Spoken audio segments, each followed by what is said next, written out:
ये सारा क्वेश्चन आ गया। सिलेबस लाया है कोई? Yes sir. लाओ दो। क्या लिखा हुआ?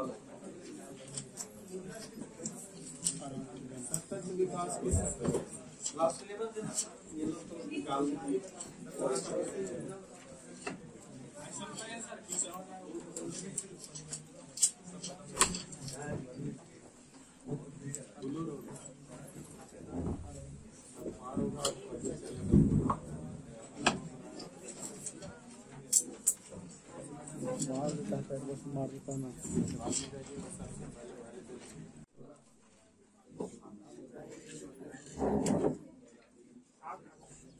सतत विकास इसको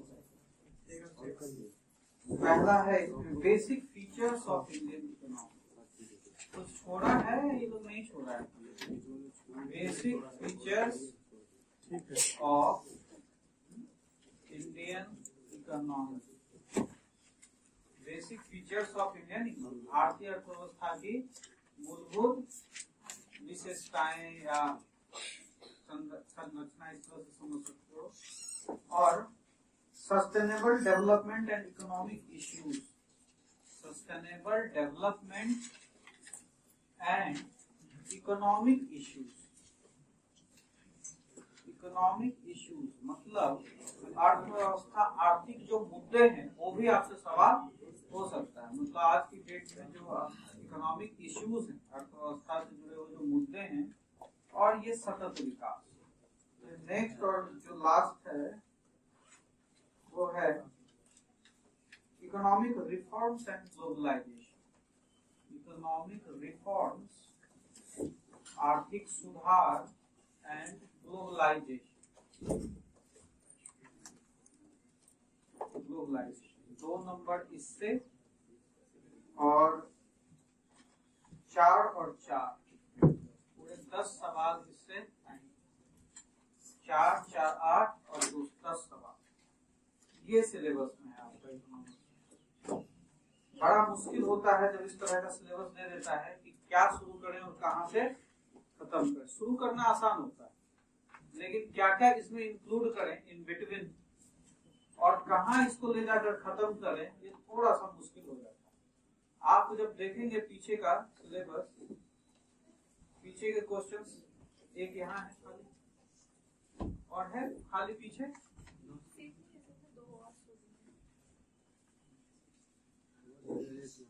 लाइब्रेरी से कुर्सी दिलवा दे। आज मुकुल क्या नाम पांडे 1-2 यार पैसा नहीं दिया ऊपर से आने भी नहीं दे रहा है। लोग हल्ला कर दे क्या दिया है मजाक कर रहे हैं ऐसा मत समझना। हम थोड़ा सा बोल देते नहीं दिया है। आदित्य भी नहीं दिया है। आदित्य से भी लेना है पैसा किसी से सही है नहीं।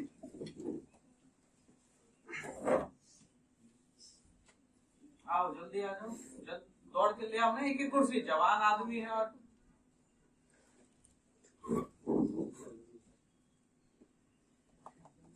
कल रात भर एक्चुअली लाइट नहीं रही थी सर। ऐसा है रात भर नहीं कल रात भर लाइट थी इधर नहीं। हाँ किसके तरफ लाइट नहीं थी?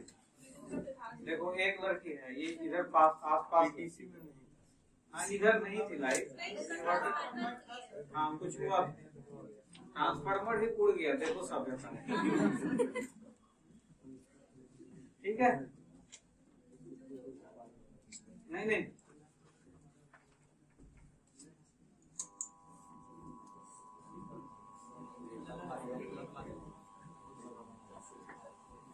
ठीक है।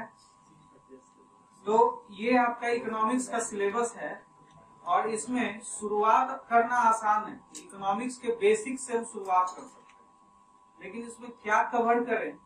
और ये 4, 4, 2 और basic features of Indian economy में क्या, कोई बेसिक फीचर्स में प्लानिंग पढ़ लेगा, कोई बेसिक फीचर्स में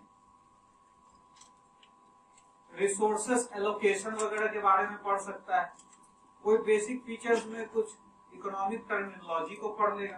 क्या इंक्लूड करें बेसिक फीचर में, कोई सेक्टर्स ऑफ इंडियन इकोनॉमी पढ़ लेगा। उसी तरह sustainable development and economic issue. ये सस्टेनेबल डेवलपमेंट आया कहां से? इसके पहले भी तो कुछ कहानी है। सतत विकास क्या होता है? सतत विकास का मतलब अपने संसाधनों को इस तरह से यूज करो कि आपके फ्यूचर जनरेशन भी उसको यूज कर सके। तो इसके पहले भी तो कोई टर्मिनोलॉजी थी।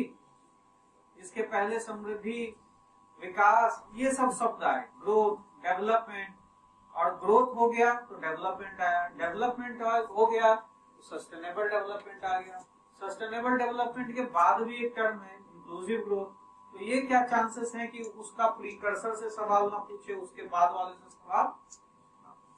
Sustainable development and economic issues. अब इकोनॉमिक इश्यूज मतलब जो भी आर्थिक मुद्दे हैं वो आपके लिए इंपॉर्टेंट हो सकते हैं।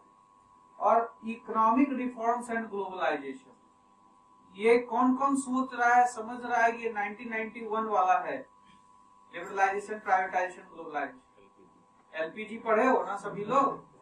1991 लिबरलाइजेशन, प्राइवेटाइजेशन और ग्लोबलाइजेशन। नाम से तो वही लग रहा है, आर्थिक सुधार और ग्लोबलाइजेशन, दो क्वेश्चन।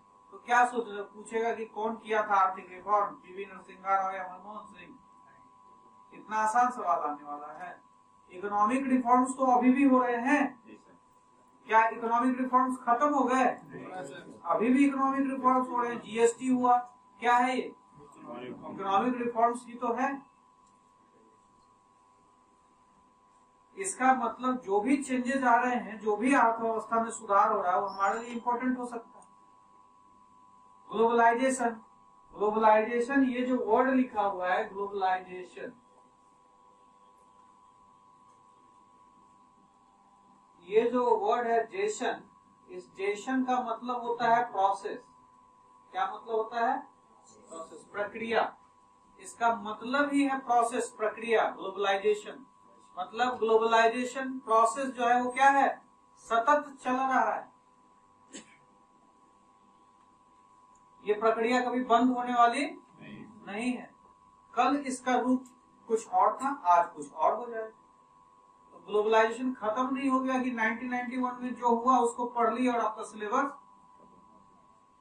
फीलिंग होनी चाहिए, इकोनॉमिक्स को समझना पड़ेगा।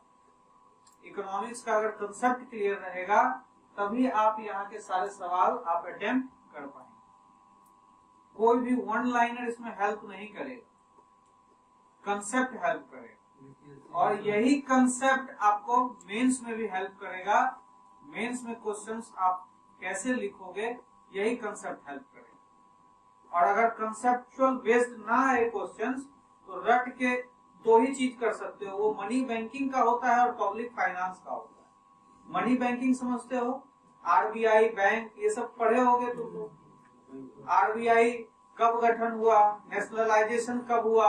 अगर ऐसे आसान सवाल आ जाते हैं तो फिर आप कर सकते हो। पब्लिक फाइनेंस में बजट से रिलेटेड अगर कुछ सवाल आ जाए, बजट कैसा होता है उसके डिफिनीशन से कुछ सवाल आ जाए, एक यही दो टॉपिक है, पब्लिक फाइनेंस और बैंकिंग, जहां पर कुछ रिजिड सवाल घूमते हैं और पीसीएस में घूम घूम के आते हैं। अदरवाइज अगर आप कंसेप्ट नहीं समझे तो इकोनॉमिक्स को नहीं कर पाओगे। और ये 10 क्वेश्चन नहीं है, कुल टोटल ये 6 जेपीएससी में ऑलमोस्ट ये 17 क्वेश्चन है। अगर आप गौर से देखोगे तो आपको अर्थव्यवस्था से 17 क्वेश्चन नजर आएंगे। कुछ योजना वगैरह को अगर काउंट कर लो इकोनॉमिक्स में, मान लो तो टोटल 17 क्वेश्चन बहुत बड़ा इंपॉर्टेंट रोल प्ले करेगा। और जहां उस समय जब अर्थव्यवस्था का बहुत लोगों को उतना ज्यादा इकोनॉमिक्स का समझ नहीं। कुछ बुक्स हैं मार्केट में ट्रेडिशनल जो बहुत पॉपुलर है, in the name of UPSC या in the name of civil services preparation. कुछ बुक्स चलते हैं जैसे टीएमएच, नाम तो सुना ही होगा। क्यों नाम सुना है या नहीं सुना है? टीएमएच का तो अब नाम नहीं लूंगा मैं, नाम तो तुमने सुना ही होगा। तो उसका उससे अगर कोई भी अगर उसको पढ़ रहा है तो वो भूल जाओ। उन सब से ना तुम्हारा यूपीएससी में पकड़ आने वाला है, उससे अच्छा घटना चक्र वगैरह का जो क्वेश्चन सॉल्व करते हो वो ज्यादा बढ़िया। क्वेश्चन रिपीट होंगे तो तुम्हारा पकड़ में आ जाएगा। मेरा बस कहने का मतलब है ये सिलेबस को देखकर, you need to feel the economy. आपको इकोनॉमी को फील करना पड़ेगा। अब कौन बतलाएगा कि आज की डेट में अर्थव्यवस्था का सबसे बड़ा प्रॉब्लम क्या है? आज की डेट में अर्थव्यवस्था का सबसे बड़ा प्रॉब्लम क्या है? इकोनॉमिक्स को समझना है ना, क्या है इकोनॉमिक्स का प्रॉब्लम? आज की डेट में सबसे बड़ा प्रॉब्लम बोलो, अनमोल बोलो। एनपीए बोल रहा है, पॉवर्टी एंड अनएम्प्लॉयमेंट, ये कुछ हद तक पहुंच पाया। अरे एनपीए वगैरह तो कोई इशू नहीं, कर्ज लेना तो बहुत बड़ी कला है, और एनपीए अगर हो गया तो वो तो इकोनॉमी मैनेज कर लेती है। देखो पेट्रोल के दाम 100 रुपए चल रहे हैं, मैनेज हो रहा है। कोरोना में इतना नुकसान हो गया, जीडीपी माइनस में चली गई, मैनेज हो रहा है, ठीक है। लेकिन जो इश्यूज हैं, जो हम लोग अक्सर बात करते हैं, गरीबी हटाओ का नारा दिया था ना इंदिरा गांधी ने, दिया था या नहीं दिया? गरीबी हट गई क्या भाइयों एवं बहनों? ये है हमारी अर्थव्यवस्था की प्रॉब्लम, और ये है हमारी अर्थव्यवस्था की प्रॉब्लम। और कुछ समझ रहे हैं आप लोग? ये खत्म नहीं हुई, इसका मतलब ये भी आज की डेट में खत्म करना है। और अच्छा चलो, प्रॉब्लम अगर हम इसी को मान लें, इन्हीं दोनों को अगर हम प्रॉब्लम मान लें, अगर इन्हीं दोनों को हम लोग प्रॉब्लम मान लें, एक कुर्सी लगवा दिया जाए रामाशंकर जी आपके लिए। अगर पॉवर्टी और अनएम्प्लॉयमेंट को ही हम लोग अपना इकोनॉमिक्स का प्रॉब्लम अभी मान लेंगे, सबसे बड़ा प्रॉब्लम यही है, क्योंकि ये खत्म भी नहीं हुआ। अब ये बतलाइए इसका सॉल्यूशन क्या है? बाबा जी के पास है, या वो जो सोना बनाते हैं उनके पास? इसका सॉल्यूशन कौन बतलाएगा? क्या है इसका सॉल्यूशन?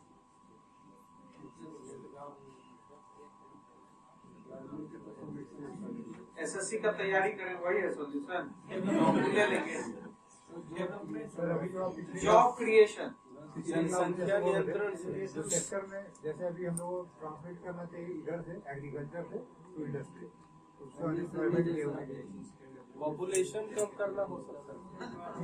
ये देखिए बहुत जबरदस्त पॉइंट बोला है, पॉपुलेशन को कम करना, शादी मत करना, पॉपुलेशन को कम करना। आपका द्वारा आपका कृपा रहा तो नहीं करेंगे। आदित्य एक बहुत इंपॉर्टेंट पॉइंट बोला है, जैसा अभी पिछले क्लास में हम लोग चर्चा कर रहे थे कि एग्रीकल्चर ओवरबर्डन, और वहां से अगर कुछ लोग को स्किल देके ट्रेन करके भेज दिया जाए इंडस्ट्री में, तो कुछ पर्पस हमारा सॉल्व हो सकता है। लेकिन एक चीज कोई गौर करो, इसमें मैं क्या पूछना चाह रहा हूँ, क्या सुनना चाह रहा हूँ। ओवरबर्डन एग्रीकल्चर में कुछ लोगों को स्किल देकर कहाँ भेज दिया जाए? ये पकड़ लिया, स्किल डेवलपमेंट। पॉवर्टी और अनएम्प्लॉयमेंट कैसे दूर हो सकता है? तो स्किल की बात आ गई। तो सीरियस है गवर्नमेंट ऑफ इंडिया? स्किल के साथ और भी कुछ जरूरी हो सकता है। शशि, तुम में बहुत स्किल है, बहुत कुशल कामगार हो तुम, और तुम बीमार रोज पड़ जाते हो। तुम रोज बीमार पड़ जाते हो, काम लेट से पहुंचता है, तुम देर से आते हो, और काम प्रोडक्टिव अपना पूरा एफिशिएंसी के साथ काम नहीं कर पा रहे हो, तो मामला खराब हो गया या नहीं? इसका मतलब ये भी हमारे लिए उतना ही इम्पोर्टेंट है या नहीं? और एजुकेशन, आप समझ में आया लोगों को? एजुकेशन, इसका कोई नाम है? इसका कोई नाम है? ये मैं पूछ रहा हूँ। इन तीनों का कोई नाम है? इन तीनों का कोई नाम है?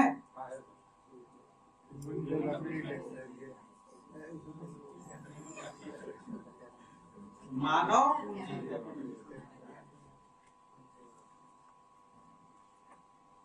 Human capital. पता है भाइयों एवं बहनों, आज मैं उन्हीं को लूंगा। पता है भाइयों एवं बहनों, आपके देश में गरीबी हटाओ, बेरोजगारी दूर करो की बात हर प्लान में हुई, और ह्यूमन कैपिटल की बात कब हुई पता है? 9वें प्लान। ह्यूमन रिसोर्स डेवलपमेंट की बात कब करी गई? 9th plan. सोचिए आपके प्लानर्स, जब हम लोग, अभी देखो प्लानिंग खत्म हो गई ना, नीति आयोग आ गया, प्लानिंग का क्रिटिसाइज कर सकते हैं थोड़ा बहुत या नहीं कर सकते? कुछ कमी होगी तभी तो खत्म किया, नहीं तो रहता ना प्लानिंग कमीशन। योजना आयोग को खत्म करने की जरूरत ही क्या थी जब वो बहुत अच्छा था? इसका मतलब उसमें कुछ कमी थी, और कमी यही थी कि जो सबसे ज्यादा जरूरत है, how any government can ignore education, health and skill. आपके देश में अभी शिक्षा पर कुल जीडीपी का 6% खर्च किया जाना है, टारगेट है, और खर्च होता कितना है? 3%। उतना शर्म नहीं आया होगा ये डाटा देखकर, लेकिन ये डाटा जब आप, when you will compare this data from other Nations, other developed Nations, तब आपको शर्म आए कि इंडिया में क्या हो रहा है। हेल्थ में, ये एजुकेशन की बात कर रहा हूं, हेल्थ में 3% टारगेट है और खर्च कितना कर रहे हैं? 1.5%। अभी बजट में एक आया है पीएम स्वास्थ्य, जन स्वास्थ्य योजना, ऐसे करके 64,000 करोड़ रुपया 6 साल के लिए लगभग दिया है। वो सब इम्पोर्टेंट हो सकता है, मैं लिखवाता हूँ कुछ को। इसका मतलब कि एजुकेशन और हेल्थ टारगेट है 6%, 3%। मैंने क्यों कहा कि compare this data from foreign countries. Japan को देख लो, जापान, इसके पास कोई भी नेचुरल रिसोर्सेस नहीं है, इसके पास सिर्फ और सिर्फ क्या है? Human capital. और इसका डेवलपमेंट देख लो और इंडिया का डेवलपमेंट देख लो, जहां नेचुरल रिसोर्सेस बहुत हैं और ह्यूमन कैपिटल कुछ भी नहीं। कहा जाता है यहाँ के ग्रेजुएट्स के बारे में कि इम्प्लॉयबल नहीं, मतलब इसको काम, रोजगार देने के लायक नहीं। Just imagine the irony. Irony समझते हैं? विडंबना हिंदी में कहते हैं उसको। विडंबना समझती है दीदी? सांप को दूध पिलाया है, सांप को दूध पिलाओ ये समझ के कि वो नाग भगवान, और वही एक दिन, दिस इज कॉल्ड आयरनी, विडंबना। ये विडंबना है कि इस बात को समझते हुए भी हमारा जो प्लानिंग ऑथोरिटी था वो ह्यूमन कैपिटल की तरफ कभी भी सीरियस नहीं, मानव पूंजी के बारे में कभी नहीं सोचा। ये पॉवर्टी, अनएम्प्लॉयमेंट तभी दूर होगा जब मानव में ये सारे गुण आएंगे। अगर उसका हेल्थ बढ़िया रहेगा, अगर उसको अच्छा एजुकेशन मिलेगा, अगर उसको अच्छा स्किल मिलेगा, he or she can earn his or her bread। उसको किसी माता पिता गांधी योजना की जरूरत नहीं पड़ेगी। बढ़ता है ना 5 रुपए का, 5 रुपए, 3 रुपए किलो चावल, 2 रुपए किलो गेहूं, 1 रुपए किलो, बढ़ता है ना ये सब। पहले के जमाने में धोती साड़ी भी बढ़ती थी। अब उस समय से लेकर अभी तक ये लोग नहीं सीरियस हुए और ह्यूमन कैपिटल की तरफ ध्यान नहीं। तो तुम लोगों को जॉब दो मोदी जो बोलते हो ना, रोजगार दो मोदी या रोजगार दो हेमंत सरकार, क्या बोलना चाहिए? ह्यूमन कैपिटल बढ़ाओ मोदी और ह्यूमन कैपिटल दो हेमंत सरकार। कितने कॉलेजेस बनाए ये लोग, कितने यूनिवर्सिटीज बने, कितना टीचर स्टूडेंट का रेशियो है, ये सब तुम्हारी अर्थव्यवस्था के लिए इम्पोर्टेंट। तुम्हारी अर्थव्यवस्था डेवलपमेंट के पेस पर, इसीलिए जापान से कंपेयर किया। अगर आप आगे बढ़ना चाहते हैं, डेवलप्ड होना चाहते हैं, तो you need to manage your resources efficiently. अच्छा, कुछ पूंजी का नाम बतला रहा हूं। यहां पर ह्यूमन कैपिटल मैंने बोल दिया, ह्यूमन कैपिटल, ठीक है। लैंड को हम लोग पूंजी मान सकते हैं, भूमि भी तो पूंजी होती है या नहीं? रुपया, डॉलर पूंजी होती है या नहीं होती है? तुम्हारे पास रुपया है, दिमाग नहीं है, जाकर कहीं पैसे लगा दिए, डूब गया। तुम्हारे पास भूमि है और तुमने कोई गलत धंधा उस पर स्टार्ट कर दिया, तुम्हारी भूमि कोई यूज के लायक। इसका मतलब your other capital is only useful with human capital. मानव पूंजी के बिना तुम्हारी कोई भी पूंजी उपयोगी नहीं। मानव पूंजी के बिना आपकी कोई भी पूंजी उपयोगी नहीं। इसका मतलब जो बनवारी ने कहा कि पॉपुलेशन कम करना चाहिए, पॉपुलेशन कम नहीं करना चाहिए, क्वालिटी पॉपुलेशन पैदा करना चाहिए। बच्चा पैदा करो तो उसको क्वालिटी पॉपुलेशन। पॉपुलेशन को तो पॉजिटिव देखा जाता है। If you have population, vast population, इसका मतलब बड़ा बाजार। ये आज का डिबेट नहीं है, बहुत पहले से चला रहा है। जब हम लोग दिल्ली यूनिवर्सिटी में गए थे 2002-03 में, उस समय जब गए ही थे तो ये डिबेट वहाँ एक घूम रहे थे, उधर लड़कियों वगैरह देखने निकले थे। उस समय नया नया में बनवारी की तरह चश्मा लगा के, तो घूमते घूमते एक डिबेट हो रहा था, वहां पहुंच गए। वहां पर यही डिबेट था, पॉपुलेशन बून और बैन। और पहली बार ये देखा कि वहां लोग पॉपुलेशन को एडवोकेट कर रहे हैं कि population is a good thing. आप जैसे तुरंत बोल दिए पॉपुलेशन, ये सब एकदम गलत पॉइंट है। क्वालिटी पॉपुलेशन, आप अपने पॉपुलेशन को क्या दो? आप अपने पॉपुलेशन को क्या दो?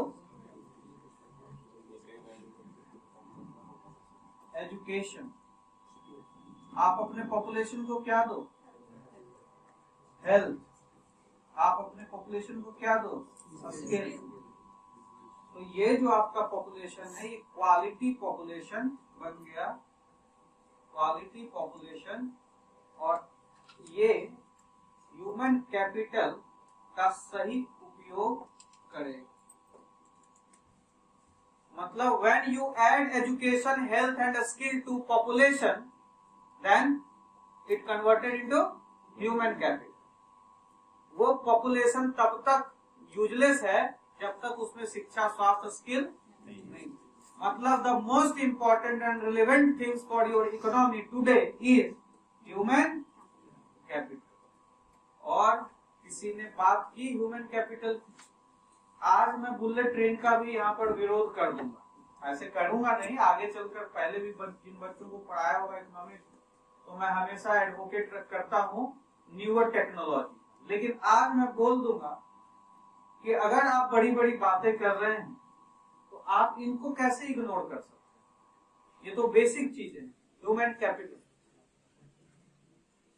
इसका मतलब इकोनॉमिक्स में अगर आपको देखो, ये एक एग्जांपल देता हूं। एक बच्चा है, ये एक बच्चा है, इसके पापा मर गए, इसकी मम्मी बर्तन धो धो के गुजारा चला रही थी और वो भी बीमार होके वो भी मर गए। और ये जो बच्चा है ये फिशरीज में लग गया, मतलब मछली पालता था, मारता था और अपना गुजर बसर करता था। इसको शिक्षा मिली, इसका बच्चा क्या करेगा? सेम प्रोफेशन या कुछ और, लेकिन उसका स्तर, इसका मतलब ये जो बच्चा था और इसका पूरा परिवार ये विशियस सर्कल ऑफ पॉवर्टी में फंसा या नहीं फंसा? फंसा या नहीं फंसा? और एक कोई बच्चा था इसी के जगह, वो प्राइमरी एजुकेशन लेता है, कंप्यूटर सीखता है, स्किल लेता है, फिर वो अपने बच्चे को मेहनत करके जेएनयू भेज देता है पढ़ने। डीयू नहीं बोलूंगा, जेएनयू में बहुत कारनामे होते हैं। जेएनयू भेज दिए और जेएनयू में पढ़ के वो इस विशियस सर्किल को पार कर गया। गेटिंग और नॉट? एस्केप वेलोसिटी उसको मिल गई, किससे? एजुकेशन से। तभी आप गरीबी से बाहर निकलोगे ना। वो जेएनयू में गया तो पढ़ा लिखा, पीएचडी किया और आज 10 लोग उसको पूछ रहे हैं नौकरी मिल जाएगी, कहीं कुछ हो जाएगा। तो एस्केप वेलोसिटी किसने प्रोवाइड किया? Education, human capital. इन सारे डिस्कशन को मैं सिर्फ इतना कहूंगा, कंक्लूड करूंगा कि आज की डेट में अगर आपको गरीबी से निपटना है, अगर आपको रोजगार से, बेरोजगारी से निपटनी, तो you need to take care of human capital. आपको इन्वेस्टमेंट करना होगा ह्यूमन कैपिटल। क्वालिटी पॉपुलेशन अगर आपका देश का रहे, और वो समय है जब आपकी कंट्री कहाँ है?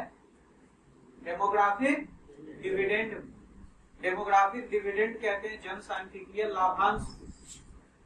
आपकी जो कंट्री है इसमें 15 से 59 साल के जो व्यक्ति हैं लेबर फोर्स में कामगार, ये आज की डेट में 90% ऐसे लोग हैं जो यंग हैं, और 19 से लेकर 35 तक ईयर एज ग्रुप के लोग, ऐसे लोग की परसेंटेज है, अभी मैं बतला देता हूँ कितना परसेंट है।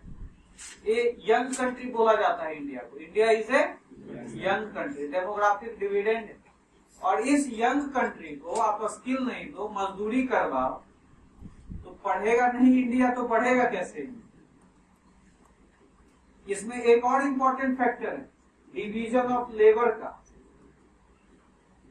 आपका जो लेबर फोर्स है उसमें आधा वर्क फोर्स कौन है? महिलाएं। और महिलाओं को हम लोग कहां तक रखते हैं? घर की 4 दीवार। उनको हम लोग काम करने नहीं बोलते। आपके घर में अगर कोई मेड आती है तो उसके लिए आप उसको पेमेंट करते हैं या नहीं करते? अगर आपकी माँ, बहन, पत्नी बाहर काम करने जाती है और घर में आके वही काम कर रही है और आप काम नहीं कर रहे हैं, तो जरा इस बात को सोचिएगा कि वो बाहर जाकर इकोनॉमिक एक्टिविटीज में अर्न कर रही है। इकोनॉमिक एक्टिविटीज समझते हो ना? इकोनॉमिक एक्टिविटीज, इकोनॉमिक एक्टिविटीज क्या होता है? इकोनॉमिक एक्टिविटीज बोलो। आर्थिक क्रियाकलाप। क्या होता है इकोनॉमिक एक्टिविटीज? किसको कहेंगे? आज कोई आपने इकोनॉमिक एक्टिविटीज किया?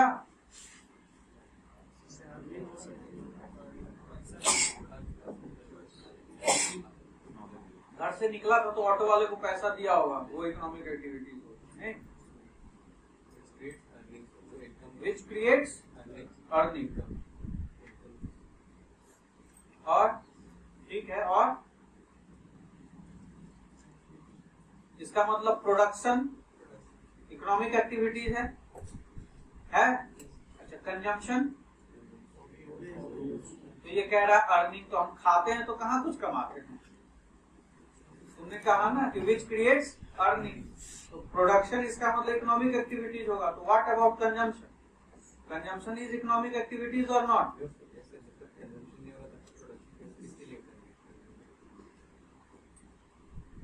इकोनॉमिक एक्टिविटीज में प्रोडक्शन भी होगा और इकोनॉमिक एक्टिविटीज में कंजम्पशन भी होगा। प्रोडक्शन जो है बच्चे वो है मार्केट एक्टिविटीज। क्या है? मार्केट एक्टिविटीज है ये, मार्केट इकोनॉमिक एक्टिविटीज है। मार्केट में, बाजार में आर्थिक क्रियाकलाप हो रहा है। और कंजम्पशन जो है ये non market economic activities, non market economic activities. बहुत बड़ा देश है और इस बहुत बड़े देश में छोटी छोटी घटनाएं होती रहती है डे टू डे लाइफ में। आज यहाँ कोई भी ऐसा बच्चा नहीं है जिसने इकोनॉमिक एक्टिविटीज नहीं किया। घर से एक कदम आप बाहर निकालेंगे, इकोनॉमिक एक्टिविटीज होती। आपके पास 500 रुपए हैं और राजदीप कहाँ गया? राजदीप के पास 500 रुपए हैं और मुकुल को पता चल गया, नहीं मुकुल के पास 500 रुपए है, मुकुल के पास 500 रुपए और राजदीप को पता चल गया कि उसके पास 500 रुपए हैं। अब खर्चा करवाने के लिए पीछे पड़ गया और उसको 500 रुपए मिले थे बेचारे को थोड़ा और झारखंड खरीदने के लिए, और वो पड़ गया पीछे। कह रहा है कि नहीं अब 1 मार्च से सिनेमा हॉल खुल गया है, लक्ष्मी टाकीज जाना है। अब ये जो बच्चा है ये वहां गया तो कहा कि यार बालकनी का टिकट लेने में तो पूरा 500 निकल जाएगा। तो राजदीप पीछे हटने वाला कहाँ था? इसने कहा कि कोई बात नहीं, बालकनी का टिकट नहीं लेंगे, आगे वाला सीट पे सलमान खान के जैसा बैठ के देखेंगे, लेकिन देखेंगे। टिकट ले लिया गया और एक सेकेंड हैंड बुक उसको मनीष रंजन का दिलवा दिया, कहा बोले थोड़ा अच्छा नहीं है, मनीष रंजन ले लो सेकेंड। उसका काम चल गया और उसका सिनेमा में देख लिया। इसका मतलब यू मैनेज योर रिसोर्सेज। क्या किया आपने? आपने उस 500 रुपए को मैनेज किया। This is also economic activity. Managing your resources is also economic activity. Saving is also economic activity. और इसने सही कहा कि economic activities determines any countries GDP. जिस देश में जितनी ज्यादा आर्थिक क्रियाकलाप होंगे उतनी अर्निंग होगी और उतना उसका जीडीपी ग्रो करेगा। अभी मैंने आप लोगों को बतलाया है human capital. Human capital has a scope to eradicate poverty and create employment. पहला इंपॉर्टेंट मैंने अभी बतलाया कि मानव पूंजी हमारे लिए बहुत महत्वपूर्ण है। इसमें वो बात है जो गरीबी को दूर कर सकती है और रोजगार को सृजित कर सकती है। दूसरा पॉइंट हमने क्वालिटी पॉपुलेशन वगैरह चर्चा किया, डेमोग्राफिक डिविडेंड का, और कहा कि population is not a bad thing, quality population होना चाहिए और उसको अगर हम क्वालिटी दे देंगे तो वो अपने आप वो विशियस सर्कल से बाहर निकल जाएगा। इसका मतलब अर्थव्यवस्था का समस्या पॉपुलेशन नहीं है, अर्थव्यवस्था का समस्या है क्वालिटी पॉपुलेशन होना चाहिए। ठीक है, आगे हम लोगों ने डेमोग्राफिक डिविडेंड पर चर्चा किया और कहा कि इंडिया यंग कंट्री है। इसका मतलब अभी आपके अर्थव्यवस्था में सबसे ज्यादा जरूरत क्या है? ह्यूमन कैपिटल प्रोवाइड करने की, कि अगर पढ़ेगा नहीं इंडिया तो इंडिया पढ़ेगा कैसे। दूसरा मैंने कहा कि ये जो महिलाएं हैं, ये आधी महिलाएं घरों में काम करती है और इसको रिम्यूनरेशन नहीं दिया जाता है। इन महिलाओं को भी रिम्यूनरेशन मिलना चाहिए। इन महिलाओं के भी काम को महत्व दिया जाना चाहिए। इन महिलाओं को भी जागरूक किया जाना चाहिए कि आर्थिक क्रियाकलाप में भाग लें, नहीं तो आपका देश विकास नहीं कर सकता। जिस देश का आधी पॉपुलेशन, जिस देश की आधी जनसंख्या घरों में बंद हो, सिर्फ इन the name of protecting your culture की मेरी माँ और बहनें बाहर काम नहीं करेगी, तो वो देश कहाँ से विकास करेगा। इसका मतलब इकोनॉमिक पर्सपेक्टिव तो देख ही रहे हैं, साथ साथ में सोशल पर्सपेक्टिव भी देखना होगा कि जो सामाजिक पृष्ठभूमि हमें आगे बढ़ने नहीं दे रही है वो भी हमारे लिए चैलेंज का विषय है। यहाँ तक हमने सीखा। फिर आ गए हम लोग इकोनॉमिक एक्टिविटीज। इकोनॉमिक एक्टिविटीज को मैं समझाने की कोशिश कर रहा हूँ कि इकोनॉमिक एक्टिविटीज देश में इनकम को जनरेट करता है और एक सर्कुलर फ्लो ऑफ इनकम बनता है। इनकम अगर आपके पास है, अगर इनकम आपके पास है तो आप क्या करते हो? डिमांड करते हो। जेब में पैसा रहेगा तभी तो कुछ डिमांड करोगे या नहीं? इनकम रहता है तो डिमांड करते हैं। डिमांड होता है तो प्रोड्यूसर इसको देख के क्या करता है? प्रोडक्शन होगा तो फिर क्या होगा? लोगों की परचेजिंग पावर जो है, प्रोडक्शन होगा तो प्रोड्यूसर प्रोड्यूस करेगा। इसका मतलब आपका जीडीपी क्या हो रहा है? जीडीपी इंक्रीज हो रहा है। और ये जो विशियस सर्किल है, जीडीपी बढ़ा, फिर वो जीडीपी जो है वो देश के इंफ्रास्ट्रक्चर पे खर्च होता है। रोड बनता है, सड़कें बनती हैं, विकास कार्यों में खर्च होता है। और जब विकास कार्यों में खर्च होता है तो फिर एम्प्लॉयमेंट क्रिएशन होता है। और अगर एम्प्लॉयमेंट क्रिएशन हुआ तो फिर अनमोल की जैसे शादी होने वाली है 8 अप्रैल को, तो यहाँ पर शादी हो जाएगी। शादी होगा तो इसकी बीवी हो जाएगी। बीवी हो जाएगी तो क्या कहेगी? सोफा दो, फ्रिज दो, टीवी दो, नेकलेस दो। अनमोल उन सबको बाजार से खरीद के पूरा करेगा। तो फिर अनमोल क्या करेगा? डिमांड करेगा। फिर डिमांड करेगा, फिर प्रोडक्शन। ये सर्कुलर फ्लो अर्थव्यवस्था में बना रहता है और यही हमारे अर्थव्यवस्था को चलाते रहता है। Circular flow of income. और आर्थिक क्रियाएं, जो आर्थिक क्रियाकलाप, वो आपके देश में सर्कुलर फ्लो ऑफ इनकम बनाता है किसी भी देश में, और इसकी वजह से आपका जीडीपी बढ़ता है। मतलब economic activities determines economic growth और जीडीपी ऑफ ए कंट्री। यहाँ तक अभी हम लोगों ने सीख लिया है, ठीक है। अब कुछ कुछ लिखो, समझ रहे हो या नहीं समझ रहे?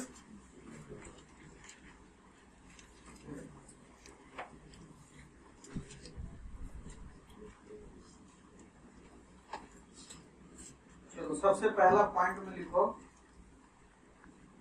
ह्यूमन प्लस, मतलब इंग्लिश में भी बोल दूंगा, हिंदी में भी बोल दूंगा, human plus education plus health plus training, मानव प्लस एजुकेशन प्लस हेल्थ, मानव प्लस शिक्षा प्लस स्वास्थ्य प्लस प्रशिक्षण, ह्यूमन प्लस शिक्षा प्लस स्वास्थ्य प्लस प्रशिक्षण, human plus education plus health plus training, equal to लिख दो ह्यूमन कैपिटल, इक्वल टू लिख दो, इक्वल टू लिख दो human capital, human plus education plus training equal to क्या लिख दो, ह्यूमन कैपिटल, मानव पूंजी।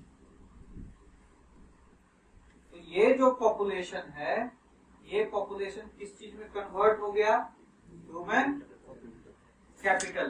तो आपका ये नॉर्मल पॉपुलेशन था और ये क्वालिटी पॉपुलेशन। इसके बाद लिखो नेक्स्ट पॉइंट में, any country human capital determines GDP या जीएनपी, इसको हम लोग बाद में पढ़ेंगे, नेशनल समझ में आ रहा है। Any country human capital determines gross national product, Hindi माध्यम लिखो, किसी भी देश में पूंजी निर्माण, किसी भी देश में पूंजी निर्माण ही, किसी देश में पूंजी निर्माण ही सकल राष्ट्रीय उत्पाद को निर्धारित करता है। Human capital, human capital determines, determines GDP of a country, ये दूसरा पॉइंट। मानव पूंजी, किसी देश में मानव पूंजी ही जीडीपी को डिटरमाइन करता है, किसी देश में मानव पूंजी ही जीडीपी को डिटरमाइन करता है।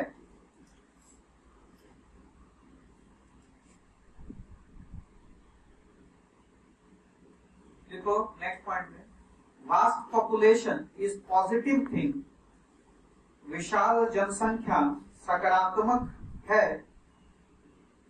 विशाल जनसंख्या सकारात्मक है, vast population is positive thing but it becomes negative, विशाल जनसंख्या सकारात्मक है लेकिन यह नकारात्मक हो जाता है जब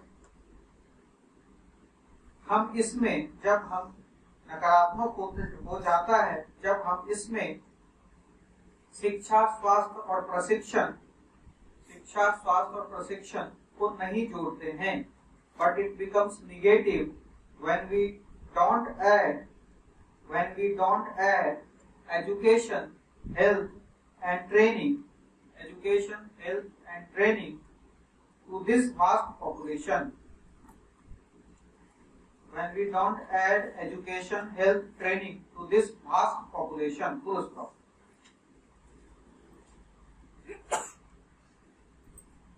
आगे इसी के साथ लिखो, we can make our population productive through human capital. हम अपनी जनसंख्या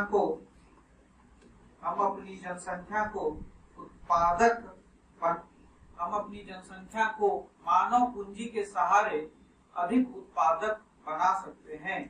हम अपनी जनसंख्या को मानव पूंजी के सहारे अधिक उत्पादक बना सकते हैं। We can make our population productive through human capital. Through human capital.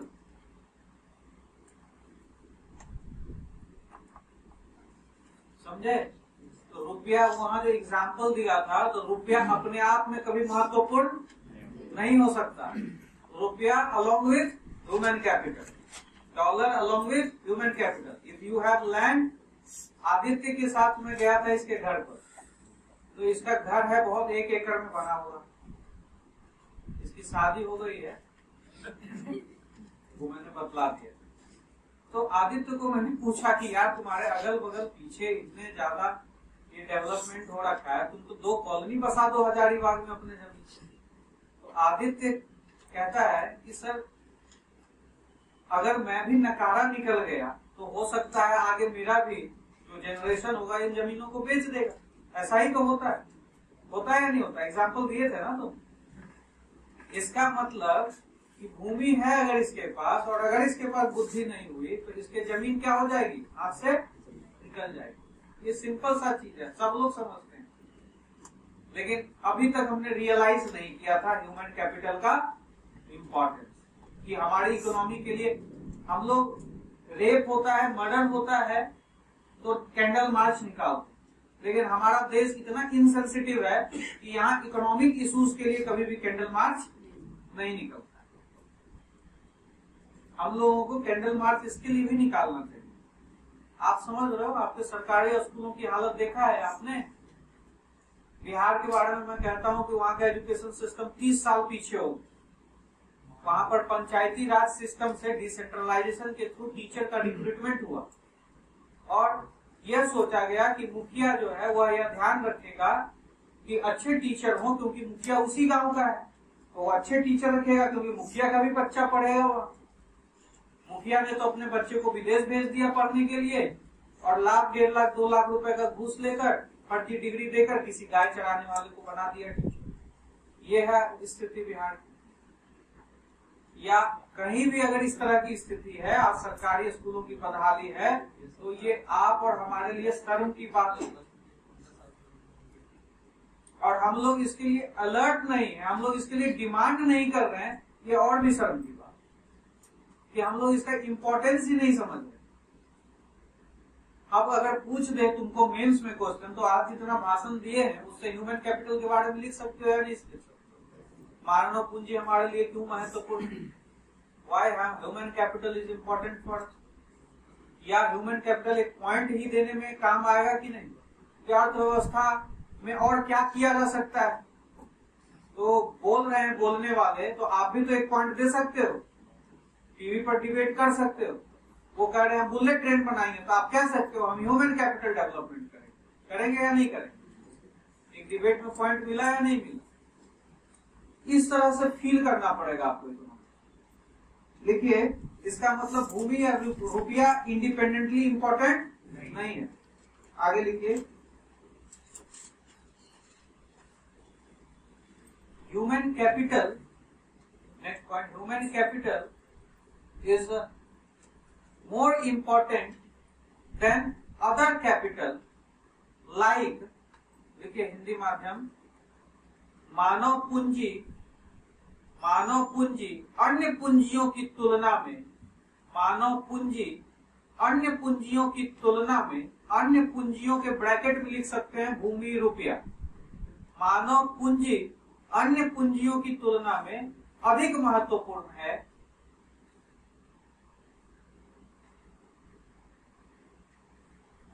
और कोई भी पूंजी तभी उपयोगी है जब उसके साथ मानव पूंजी हो। इंग्लिश मीडियम क्या लिखे थे? Human capital is more important than any other capital like land और मनी एंड other capital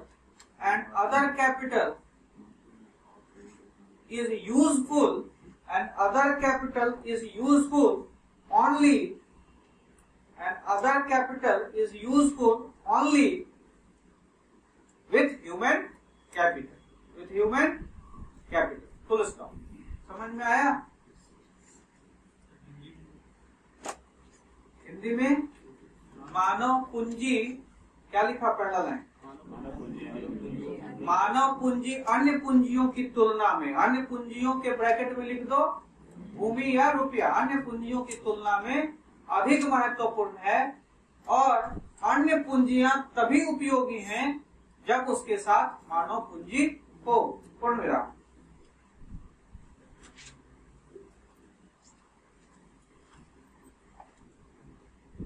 इसका मतलब लिखो आगे, इसका मतलब मानव पूंजी अन्य संसाधनों को उपयोगी बनाता है। It means human capital made other resources usable. It means human capital made other resources usable. इसका मतलब मानव पूंजी अन्य संसाधनों को उपयोगी बनाता है। It means human capital made other resources usable. Full stop.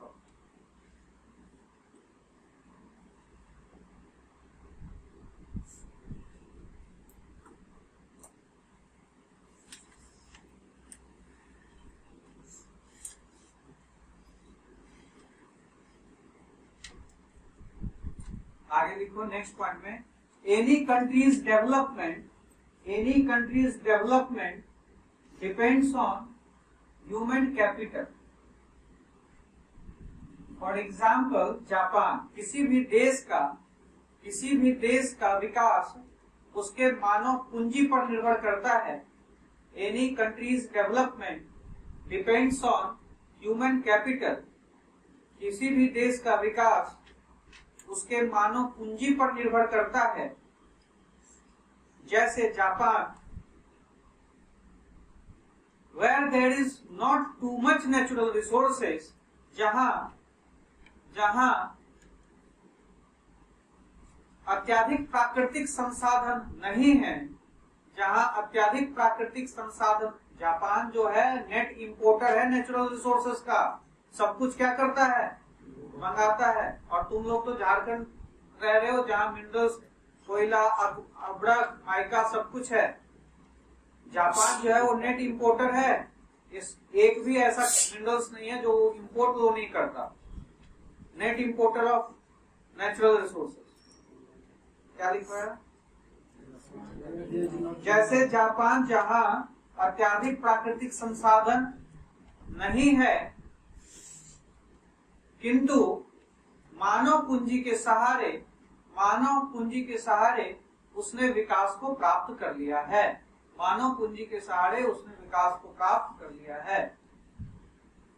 English माध्यम। Any country development depends on human capital. For example, Japan, where there is not too much natural resources, but Japan has used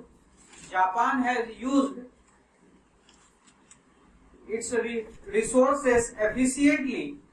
Japan has used its resources efficiently through its human capital. Full stop. Through its human capital. Full stop.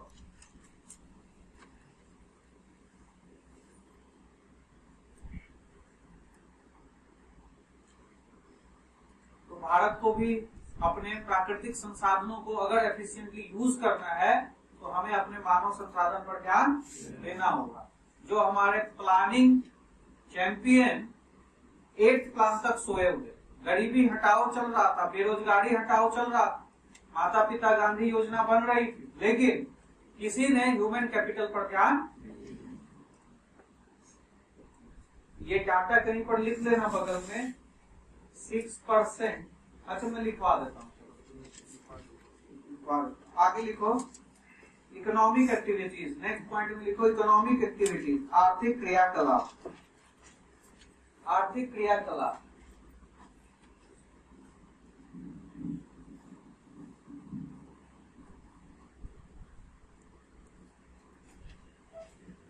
Economic activities, आर्थिक क्रियाकलाप। लिखो goods and services are produced with these activities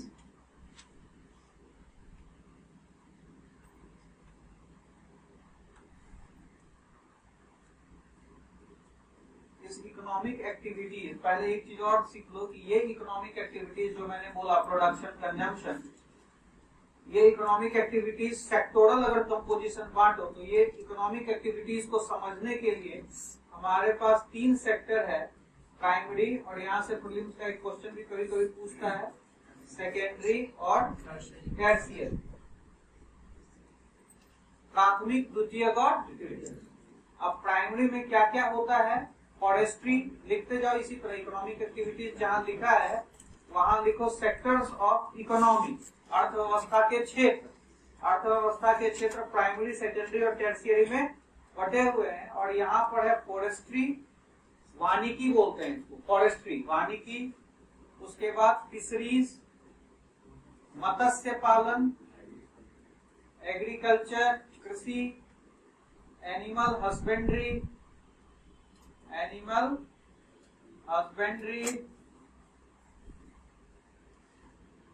कुछ भी लिख लो। Animal husbandry का मतलब समझते हो ना, जहाँ हस्बैंड को एनिमल की तरह ट्रीट किया जाता है। क्या एनिमल हस्बेंड्री का मतलब? मुर्गी पालन, पशुपालन, कुक्कुट पालन, मुर्गी पालन सब आ गया। एनिमल हस्बेंड्री और खनन, माइनिंग। देखो यहाँ पर यही मामला प्रीलिम्स में फंसता है। ये जो माइनिंग है, खनन, ये प्राइमरी सेक्टर में जो लिखा है, ये माइनिंग तुम्हें सेकेंडरी सेक्टर में भी मिलेगा। जब इसके डिफिनीशन पे जाओगे कि प्राइमरी सेक्टर में कौन सा सेक्टर हो सकता है, तो प्राइमरी सेक्टर का मतलब definition, primary sector provides raw material to secondary sector. ये डिफिनीशन है, बेसिक डिफिनीशन, कि प्राथमिक क्षेत्र में वो चीजें आती हैं, वो क्रियाकलाप आते हैं जो द्वितीय क्षेत्र को कच्चा माल प्रदान करते हैं। देखो जंगल के उत्पाद से कच्चा माल मिलता है या नहीं? एनिमल हस्बेंड्री करते हो तो वही मुर्गा कहाँ मिलता है तुम्हें? लॉकअप में मिलता है या नहीं? तो वहां कहाँ चला गया? वो इंडस्ट्री में चला गया। इसका मतलब ये जितने भी चीज हैं, ये कच्चा माल देते हैं किसको? सेकेंडरी को। अब माइनिंग में क्या होता है? खनन, मिनरल कहाँ जाता है? उद्योग में। तो डिफिनीशन को ध्यान में रखोगे तो माइनिंग कहाँ रखा जाएगा? प्राथमिक सेक्टर। लेकिन माइनिंग का स्केल इतना बड़ा है, इतने लार्ज स्केल पर माइनिंग होती है कि while we estimate national income, we treat mining in secondary sector। इतना बड़ा इसका स्तर है, इतना बड़ा स्केल पर माइनिंग करते हैं कि यह एक अपने आप में उद्योग बन जाता है। तो परिभाषा की दृष्टि से माइनिंग कहाँ होगा? प्राइमरी सेक्टर में। लेकिन अगर माइनिंग सेकेंडरी सेक्टर में भी है तो ये सही है, गलत ये नहीं है, क्योंकि यहाँ पर स्केल इसका बड़ा हो जाता है, ये अपने आप में उद्योग है। तो when we estimate national income, we treat mining as a secondary sector। तो माइनिंग क्रियाकलाप जो है, इसको हम, ये जो माइनिंग आर्थिक गतिविधि है, इसको हम कहाँ रखते हैं? सेकेंडरी सेक्टर में। अब टर्शियरी में लिख लो, ट्रेडिंग, व्यापार, टूरिज्म, पर्यटन। नेक्स्ट लिख लो परिवहन, ट्रांसपोर्ट, संचार, कम्युनिकेशन। उसके बाद लिख लो बैंकिंग को हिंदी मीडियम वाले भी बैंकिंग लिखो। छूट रहा बच्ची तो बोलो क्या छूटा? व्यापार लिख लिया? व्यापार लिखो। छूटता है तो बोलो। और अगर जिसका छूटता है तो एक बढ़िया दोस्त के बगल में बैठ, जो कि तुम्हारे बदले काम करे। ट्रेडिंग, व्यापार, टूरिज्म, परिवहन, संचार, कम्युनिकेशन। तो हिंदी वाला लिख रही है, इंग्लिश वाला लिख रही है? हिंदी वाला लिखो। बोल रहा हूँ एक एक बार। व्यापार, पर्यटन, परिवहन,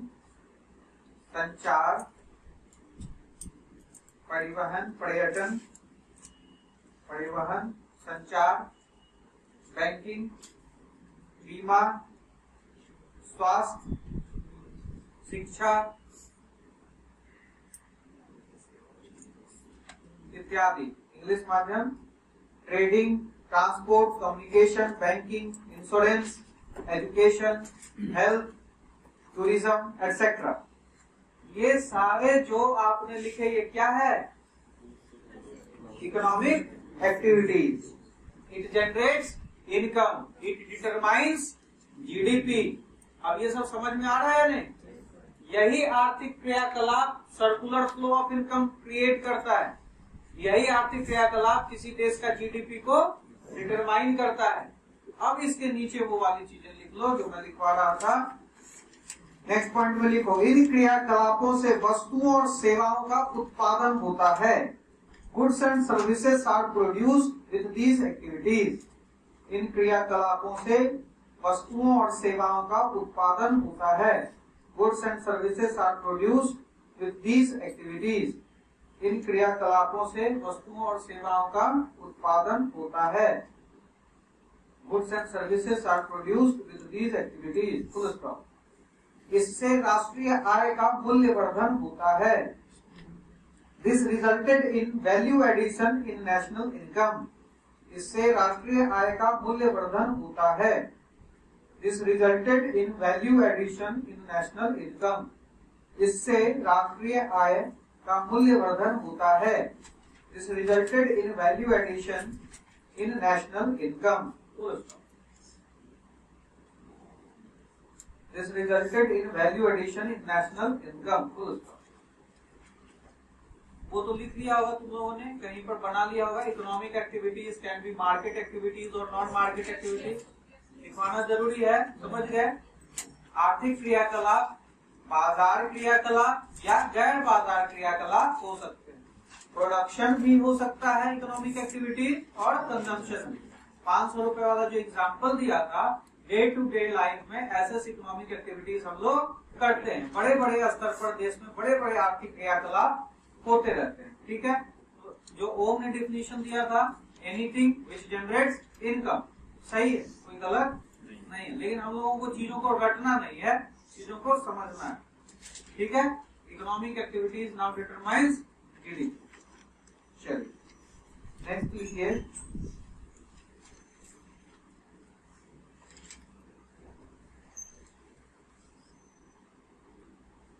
नेक्स्ट पॉइंट लिखिए, डिवीजन ऑफ लेबर, श्रम विभाजन। डिवीजन ऑफ लेबर, श्रम विभाजन।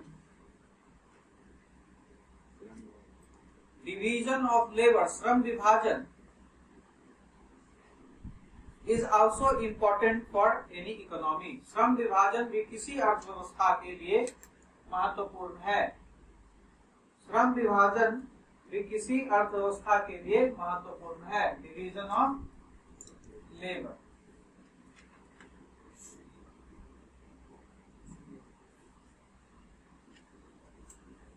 Almost 50% of our workforce, workforce labour force जानते हो, लेबर फोर्स लिख लो कहीं साइड में, लेबर फोर्स। लेबर फोर्स श्रम बल। लेबर फोर्स क्या होता है? श्रम बल। लेबर फोर्स क्या होता है? श्रम बल। 15 से 59, 15 से 59, 15 to 59। अच्छा देखो, इसके पहले एक कहानी सुन। ये राजदीप,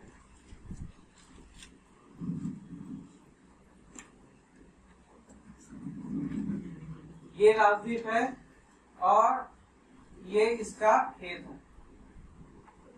जहां इसके पापा काम पर गए, इसकी जहां मम्मी काम पर गई, राजदीप गया और राजदीप का एक छोटा भाई गया। उसके बाद इसके दादा दादी भी चले।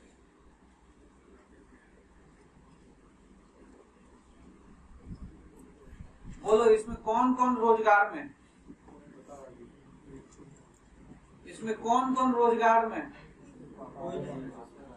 इसके पापा और देखो यहीं पर सारा टर्म क्लियर होगा। इसके पापा खेत पर काम कर रहे हैं, इसकी मम्मी क्या काम करेगी? ज्यादा से ज्यादा इसके पापा को पानी वानी पिलाएगी, है कि नहीं? क्या डाल दे? वैसा तो काम नहीं होगा खेत पर मम्मी का। ज्यादा से ज्यादा पापा को पानी देगी, बैठेगा ना, नाश्ता निकाल के देगी, खाना निकाल कर देगी। कोई बकरी वकरी खेत में घुस जाएगी तो उसको भगा देगी, इतना हो सकता है। ये देखने को मिलता है अपने एग्रीकल्चर में। जहाँ काम होती है 8 लोगों की, वहाँ 16 लोग लगे रहते हैं। ओवरबर्डन एग्रीकल्चर इसी को तो कहते हैं। डिस्गाइज्ड अनएम्प्लॉयमेंट इसी को तो कहते हैं। छिपी हुई बेरोजगारी इसी को तो कहते हैं। प्रच्छन्न बेरोजगारी इसी को तो कहते हैं। गेटिंग और नॉट? समझ में आ रही है बात? एक ही आदमी से काम हो जाएगा। राजदीप के पापा इज मॉडर्न है ना, वहां संभाल लेंगे, लेकिन फिर भी मम्मी सपोर्ट में और राजदीप सपोर्ट में चला गया। अब ये रही बात इसका छोटा भाई, ये तो 6 साल का ही है बच्चा, ये वहां क्या कर रहा है, ऐसे ही मस्ती कर रहा है। इसको हम लोग काम में मानेंगे? काम में किसको मानेंगे? 14 साल से कम के बच्चे को काम कराएंगे तो चाइल्ड लेबर हो जाएगा, जेल हो जाएगी। इसका मतलब काम कौन लोग करेगा? 15 साल से बड़ा बच्चा। और इसके दादा दादी 70, 75, 80, 90 साल के हैं, दादा दादी काम कर रहे हैं। इसका मतलब जब एक एज हो जाता है मोर देन 60 इयर्स तो वो लोग इम्प्लॉयबल नहीं रहते हैं, रिटायरमेंट हो जाता है। इसका मतलब आपके लेबर फोर्स में कौन लोग रहेंगे? समझ में आ गया मामला? ये कहानी क्यों बतलाई, समझ में आया? प्रचंड बेरोजगारी समझाने के लिए और लेबर फोर्स समझाने के लिए। लेबर फोर्स का हिंदी में मतलब होता है श्रम बल। श्रम बल का मतलब बिटवीन एज 15 to 59 इन्हीं लोगों को काम मिलेगा। इनमें जितने भी इतनी उम्र के जो नौजवान यहाँ बैठे हुए हैं सभी को काम मिल गया? कोई 60 साल से ऊपर का तो नहीं है? सभी लोग श्रम बल में हो ना? सब बोलेगा या नहीं बोलेगा? तो सभी लोगों को रोजगार मिल गया? नहीं मिला। रोजगार चाहिए? तो रोजगार जिस दिन मिल जाएगा उस दिन तुम लोग कहाँ चले जाओगे? कामगार बल। कहाँ चले जाओगे? कामगार। समझ में आ गया? लेबर फोर्स और कामगार फोर्स। कामगार बल, लेबर फोर्स, इसका मतलब labour force incorporates work force. ये अगर लेबर फोर्स है तो वर्क फोर्स इसके अंदर होगा। गेटिंग और not? Labour force incorporates work force. और कामगार जो श्रम बल है वो हमेशा एक अपने पॉपुलेशन का लार्जर हिस्सा होगा।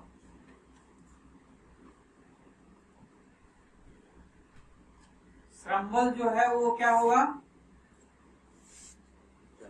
एक लार्जर हिस्सा होगा जहां पर भीड़ होगी पॉपुलेशन का जो काम चाहती है, लेकिन सबको काम मिल गया। जिसको काम मिला वो कहाँ चला जाएगा? Work force. यही अंतर है श्रम बल और वर्क फोर्स।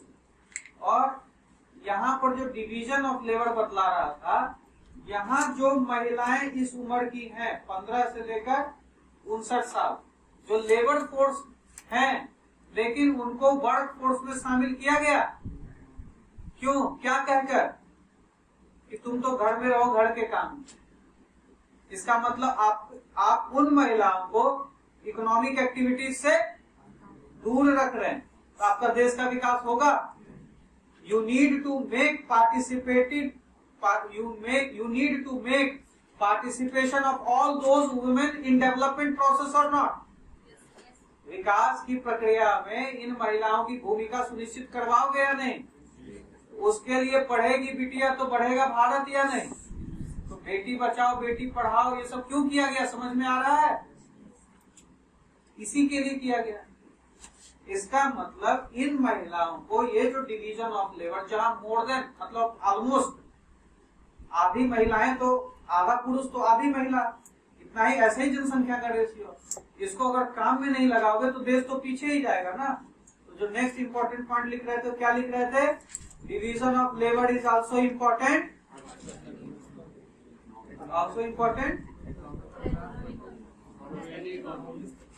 व्यवस्था के लिए, अर्थव्यवस्था के लिए महत्वपूर्ण है। यहाँ वे महिलाएं जो श्रम बल में है, यहाँ वे महिलाएं जो श्रम बल में है, हाँ किसी को लिखो, यहाँ वे महिलाएं जो श्रम बल में है उनको कामगार बल में, यहाँ वे महिलाएं जो श्रम बल में है उनको कामगार बल में लाकर देश में आर्थिक क्रियाकलाप बढ़ाया जा सकता है, देश में आर्थिक क्रियाकलाप बढ़ाया जा सकता है और इस तरह से विकास सुनिश्चित किया जा सकता है। इंग्लिश माध्यम क्या लिखा? Division of labour is also important for any economy. और आगे लिखो almost almost 50% of labour force, ये हिंदी माध्यम में छूट गया है कि पूरे श्रम बल में आधी जनसंख्या किसकी है? महिलाओं की है, इसलिए उन पर ध्यान देना जरूरी है। आधी जनसंख्या श्रम बल में किसकी है? महिलाओं की। Almost 50% of labour force are females, almost 50% of labor force are females, and we need to bring these women, हो रहा है, छूट रहा है पीछे, and we need to bring these women in economic activities,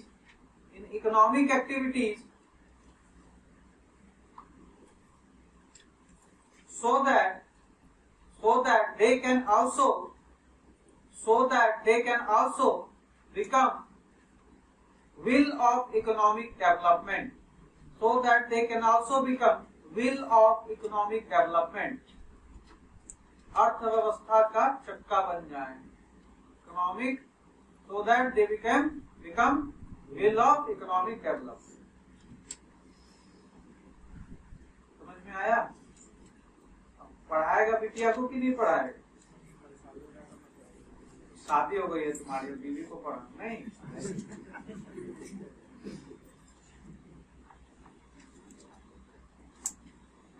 अब सरकार की योजनाओं को समझ पा रहे हो?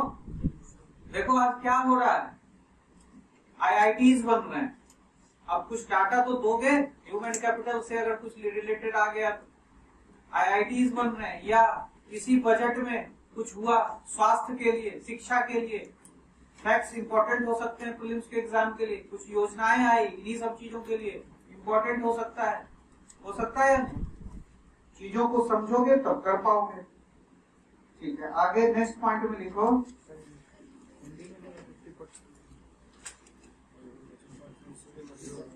हिंदी माध्यम में लिखो। अब देखो जितनी बार पूछोगे उतनी बार अलग वर्जन निकलेगा। लिखो, समझना जरूरी है ना, लिख लिया जल्दी जो समझ में आया। आधी से अधिक लगभग आधी जनसंख्या, लगभग श्रम बल में आधी जनसंख्या महिलाओं की है, और इसलिए लगभग श्रम बल में आधी जनसंख्या महिलाओं की है, और इसलिए इन्हें आर्थिक क्रियाकलाप में भागीदार बनाने से आर्थिक विकास सुनिश्चित किया जा सकता है। पूर्ण विराम। कौन बोला? कहाँ तक लिखे हो? नीलम जी का छूट गया, बोलिए कहाँ हुआ, कहाँ तक लिखे?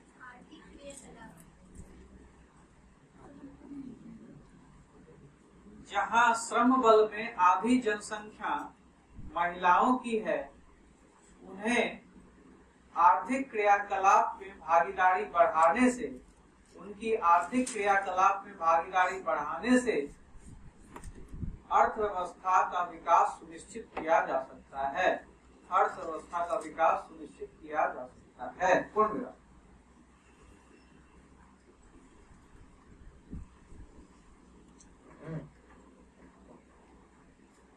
ठीक है, इसी के साथ एक नेक्स्ट पॉइंट लिख लो।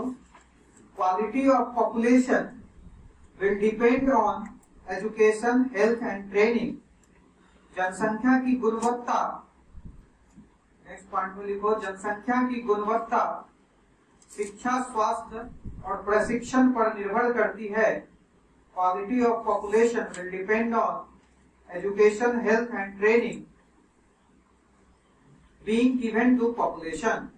Quality of population will depend on education, health and training being given to population. जनसंख्या की गुणवत्ता उनको दी जा रही शिक्षा, स्वास्थ्य और प्रशिक्षण पर निर्भर करती है। जनसंख्या की गुणवत्ता उनको दी जा रही शिक्षा, स्वास्थ्य और प्रशिक्षण पर निर्भर करती है, and this determines economic growth, और यह आर्थिक and this determines economic growth, और यह आर्थिक समृद्धि सुनिश्चित करती है, और यह आर्थिक समृद्धि सुनिश्चित करती है। इसी के साथ लिखो, uneducated and unhealthy population, uneducated and unhealthy population becomes burden for any economy. अस्वस्थ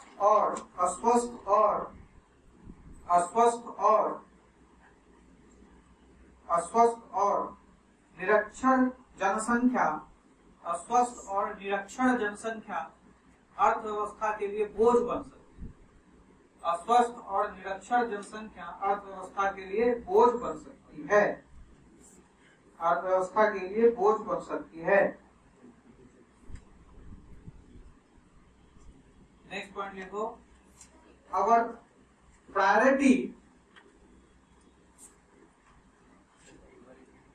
अस्वस्थ और निरक्षर जनसंख्या अर्थव्यवस्था के लिए बोझ बन सकती है। अनहेल्दी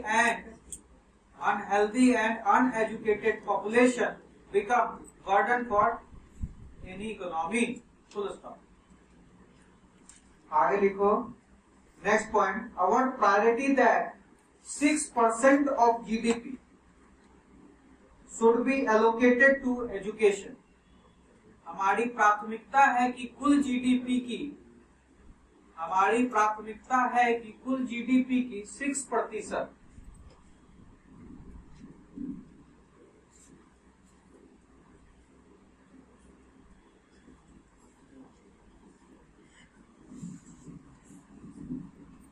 हमारी प्राथमिकता है कि कुल जीडीपी की 6%, और priority that 6% of GDP should be allocated to education. हमारी प्राथमिकता है कि कुल जीडीपी का 6% शिक्षा पर व्यय हो।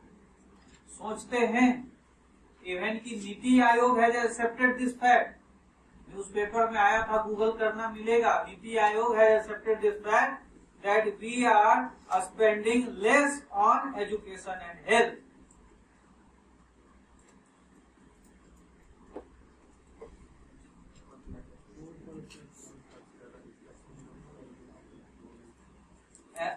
उसने एक्सेप्ट किया मतलब सरकार के मुंह पर कि सीखने के लिए सीखो, कुछ करो। इवन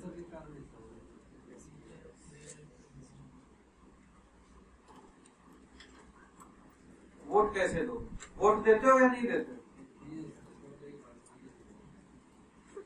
हो गया काम। कभी रोजगार तो मोदी करना पड़ रहा है। चलो आगे लिखो, our priority that 6% of GDP should be allocated to education while total expenditure by central and state government, while total expenditure by central and state government on education is 4.6% at present. ये 4.6%।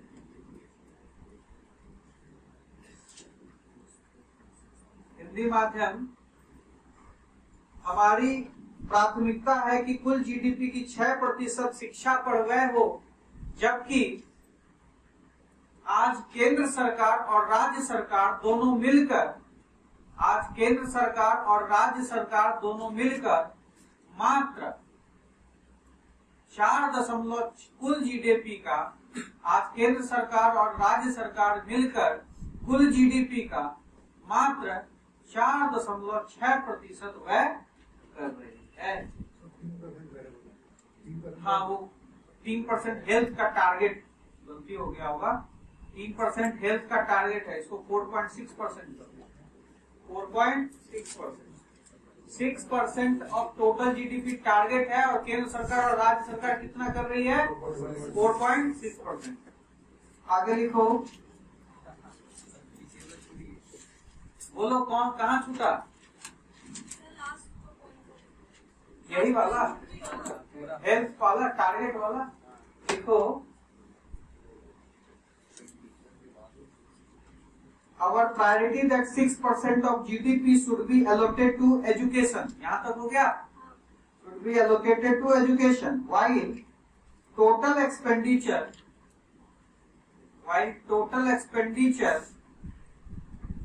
by central and state government, total expenditure by central and state government on education is 4.6%.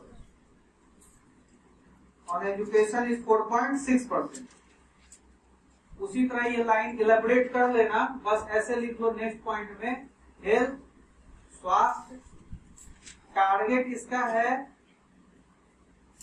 3% और खर्च करते हैं असल actual expenditure जो अभी है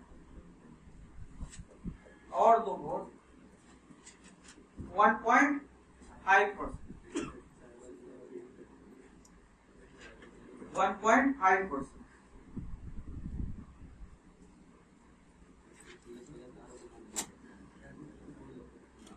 ये नीति आयोग स्वीकारा है कि हम लोग कम खर्च कर रहे हैं क्या?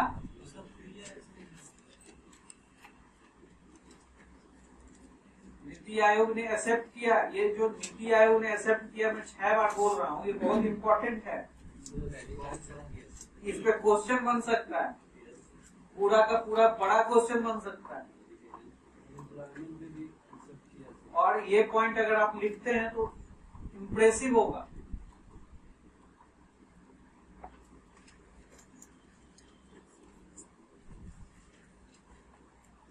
आगे लिखिए, जब ऐसी हालत थी तो देश के कर्ता धर्ता जागे और इस साल के बजट में, यूं तो इस साल के बजट में, अब समझ में आया मैं क्यों बोल रहा था नीति आयोग ने एक्सेप्ट किया, नीति आयोग ने एक्सेप्ट किया। जब नीति आयोग ने एक्सेप्ट किया तो सरकार को कुछ करना लाजमी है, नहीं तो विपक्ष उसको फिर क्या करेगा, घेरेगा। ये अक्सर होता आया है। अब तो यूं तो लाजमी था, कोरोना ईयर में हेल्थ पे तो एक्सपेंडिचर होना ही था, ज्यादा हो ही रहा था, तो फिर एक योजना आई।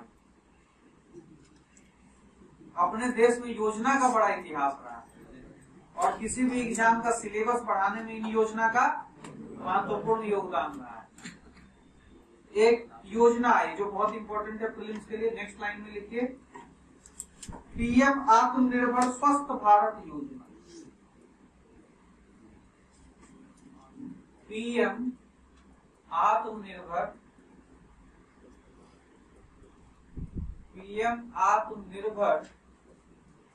स्वस्थ भारत योजना।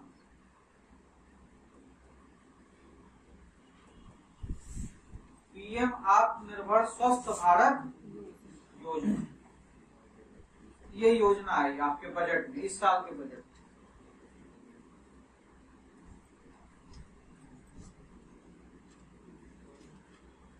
बजट और इसमें जो इम्पोर्टेंट पॉइंट है वो ये है कि ये किस लिए आई, तो to develop primary secondary and tertiary level of health care system. इसलिए आई to develop primary secondary and tertiary health care sector. प्राथमिक द्वितीयक और तृतीयक स्वास्थ्य सेवाओं को बेहतर बनाने के लिए, प्राथमिक द्वितीयक और तृतीयक स्वास्थ्य सेवाओं को बेहतर बनाने, प्राथमिक द्वितीयक और तृतीयक स्वास्थ्य सेवाओं को बेहतर बनाने। प्राथमिक स्वास्थ्य सेवा में क्या आएगा मुकेश? जहां गए थे स्कूटर से गिरने के बाद, प्राथमिक आएगा आशा बहन, आशा बहन को जानते हो। द्वितीयक आएगा जो छोटे मोहल्ले क्लिनिक होते हैं, और तृतीयक सुपर स्पेशलिटी मल्टी स्पेशलिटी जो हॉस्पिटल बड़े बड़े हैं।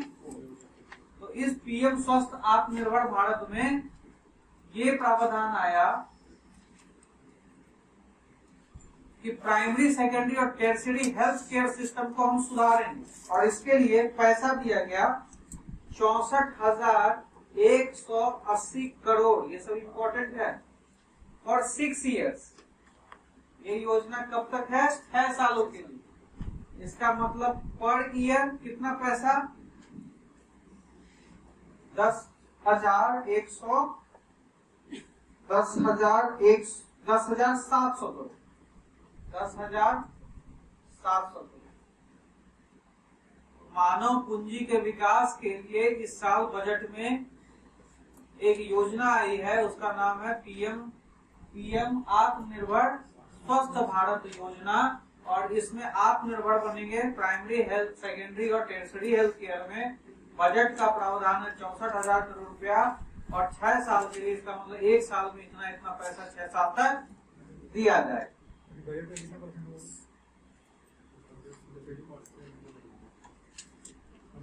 इम्पोर्टेंट हो सकता है एक्चुअली।